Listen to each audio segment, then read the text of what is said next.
ఈరోజు మనం heart attack గురించి తెలుసుకుందామండి.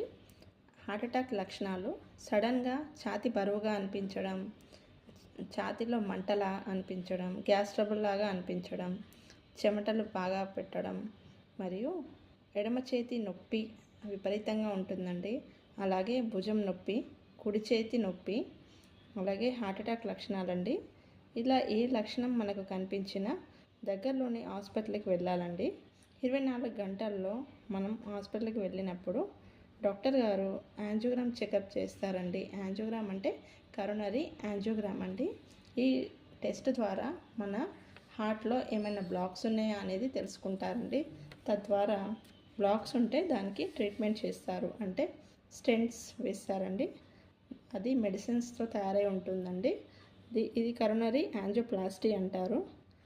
పర్క్యుటేనియస్ ట్రాన్స్లుమినర్ కరోనరీ యాంజియోప్లాస్టీ ప్రైమరీ ఎమర్జెన్సీలో చేస్తారు. ఇది చేయడం వల్ల పేషెంట్కి హార్ట్ అటాక్ నుంచి మనం కాపాడవచ్చండి. లైఫ్ లాంగ్ రక్తం పల్చా అయ్యే ట్యాబ్లెట్స్ అయితే ఇస్తారు. ఈ ట్యాబ్లెట్స్ కూడా మనం వాడుతూ లైఫ్ లాంగ్ వాడాలండి. అలాగే మనకి మధ్యలో ఏమైనా ప్రాబ్లం అనిపిస్తే డాక్టర్ దగ్గరికి వెళ్ళి మళ్ళీ చెకప్ చేయించుకోవాలి. ఓకేనా ఫ్రెండ్స్, నాకు తెలిసిన ఇన్ఫర్మేషన్ అయితే చెప్పాను. వీడియో నచ్చితే తప్పకుండా లైక్ చేయండి, షేర్ చేయండి, సబ్స్క్రైబ్ చేయండి. Thanks for watching. బాయ్ అండి.